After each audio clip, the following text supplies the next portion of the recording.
You're listening to Do This First, a daily personal development podcast that focuses on science-backed, actionable steps towards your best year ever. I am Sandy, your host. Today, we're kicking off a new 10-part series, Mind Matter. Brain health is a vital aspect of overall well-being, as the brain serves as the command center for the body, influencing our thoughts, emotions, behaviors, and bodily functions. Maintaining a healthy brain is essential for optimal cognitive function, emotional well-being, and physical health. A healthy brain allows us to think clearly, learn new information, make decisions, regulate our emotions, and engage effectively with the world around us. It also plays a critical role in essential functions such as breathing, heart rate, and movement. Therefore, understanding the basics of brain health and adopting practices to support it are key for promoting a balanced and fulfilling life. One of the things that's always mentioned in terms of brain health is adequate sleep.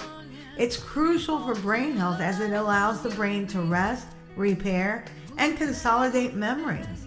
Poor sleep quality or sleep deprivation can impair cognitive function, mood, and overall brain health. However, there are always exceptions to the rule, as I like to always point out. I find genius and exceptionalism heartwarming, encouraging, and motivating. It's a reminder that there is uniqueness and greatness that is not intrinsically quantifiable by science and cannot be easily explained away. Case in point is Albert Einstein, who, despite being known for his groundbreaking contributions to science and being regarded as one of the most intelligent people in history, had very unique sleep habits that differed from the typical recommendation of 8 hours of consecutive sleep. Einstein famously took short naps throughout the day and reportedly slept for shorter periods at night, often for only a few hours at a time, never 8 hours. It's important to note that sleep needs can vary significantly from person to person. While most adults require around 7 to 9 hours of sleep per night for optimal health and cognitive function, some individuals, like myself actually, and Einstein, might thrive on less sleep. This phenomenon is known as short sleep duration or natural short sleepers.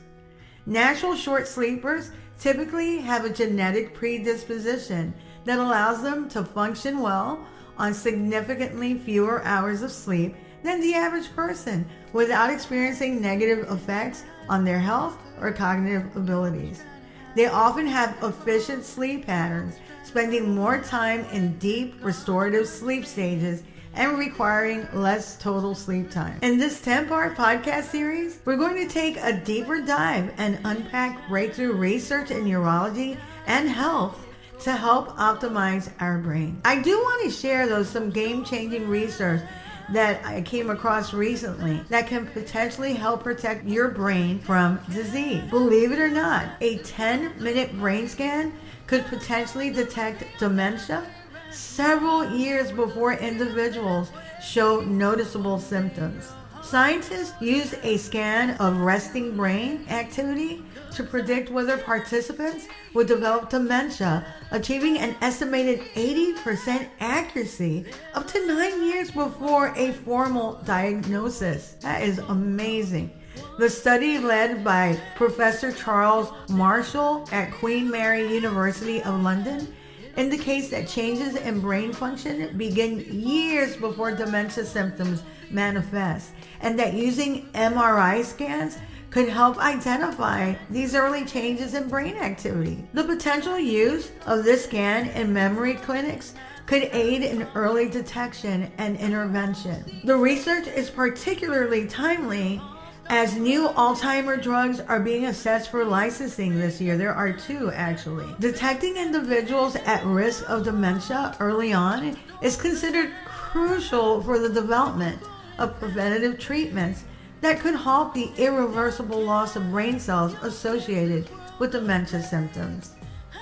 Using AI algorithms, researchers identified specific DMN changes that were most indicative of individuals at risk for developing dementia. If confirmed in larger cohorts, which they're trying to do now, this approach could potentially lead to the use of routine brain scans to detect early signs of dementia, paving the way for more targeted and timely interventions to mitigate the progression of the disease.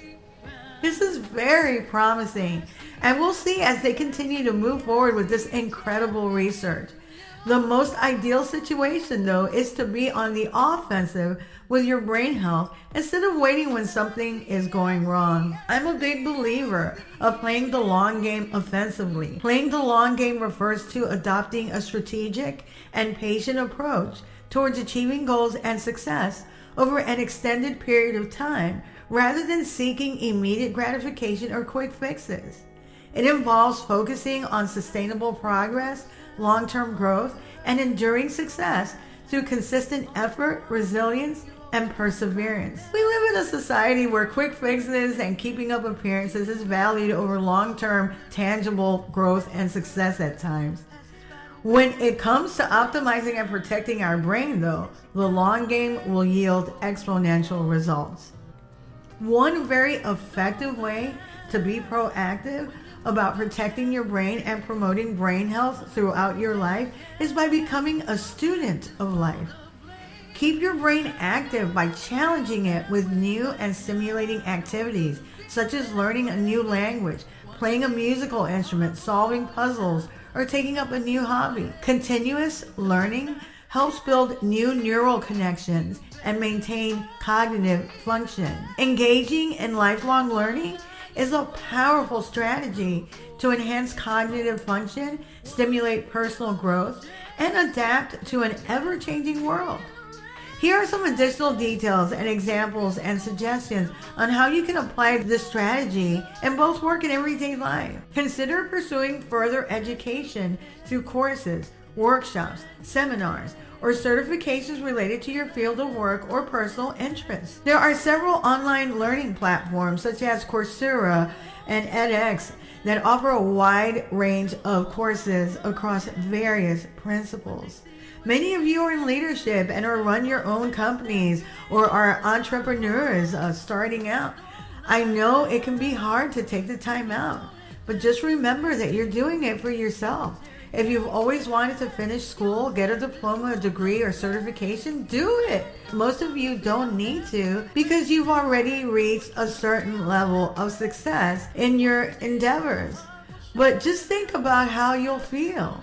A great example of this is Steven Spielberg, who earned his degree when he was already a superstar. Another notable celebrity who went back to earn his high school diploma later in life is Mark Wahlberg. Despite achieving success as a rapper and actor, Mark Wahlberg did not complete high school in his youth. In 2013, at the age of 42, he made the decision to pursue his high school diploma through an online program. He balanced his acting career with studying and eventually earned his diploma, fulfilling a personal goal and setting an example of the importance of education and perseverance. Wahlberg has since expressed pride in his accomplishment and the positive impact it has had on his life. Just think about it. Your brain will thank you. Reading and research. Set aside time for reading books, articles, research papers, and news that expand your knowledge and your exposure to new ideas and perspectives. Join book clubs or online forums to engage in discussions and share your insights. Teach others. Sharing your knowledge and skills with others through teaching, mentoring, or volunteering or creating opportunities can deepen your understanding of a subject and reinforce your own learning. Teaching others also helps solidify concepts in your mind. Very good for your brain. Cross-disciplinary learning is huge. Explore subjects outside your comfort zone or field of expertise to broaden your perspective and stimulate creativity. Learning about diverse topics can inspire new ideas and innovative solutions. This is great to do also if you feel like you're in a slump. Utilize apps and online resources. There are so many now. Leverage educational apps, podcasts like this one, online tutorials, and platforms like Khan Academy, TED Talks, or Duolingo to supplement your learning in convenient and accessible ways. Develop a learning plan. Create a personalized learning plan outlining your learning goals, your areas of interest. Don't just wing it, just be very focused and very intentional about what you're trying to accomplish. There are lots of resources. Incorporate that into a learning timeline. Break down larger learning goals into smaller milestones to track progress and stay motivated. Join learning communities. Engage with like-minded individuals online that you can discuss, some of these topics with. Or even social media groups are awesome to exchange ideas. Seek advice and collaborate on projects or initiatives. By incorporating these strategies in your routine, you can cultivate a mindset of continuous learning, which is huge for your brain health. Adaptability and intellectual curiosity also are enhanced, as well as your cognitive abilities. But it also enriches your personal and professional life with new knowledge and skills and experiences. Understanding the importance of maintaining a healthy brain and implementing lifestyle practices that support brain health can have long-lasting benefits for overall well-being. By prioritizing brain health, you can enhance your abilities, your emotional resilience, your quality of life, ultimately leading to a more fulfilling and healthy existence. If you like what you're hearing, don't forget to leave a review. Follow and subscribe to my YouTube channel at Do This First. You can also read a full transcript of this podcast episode and all 158 podcast episodes and counting on my blog, DoThisFirst.life. You can also sign up for my new weekly newsletter, which will help you get your week started on a positive note, and updates on coaching, books, merch, and my public speaking engagements as they become available. Tomorrow, we'll continue with our 10-part series on brain health. Till tomorrow. Moving past the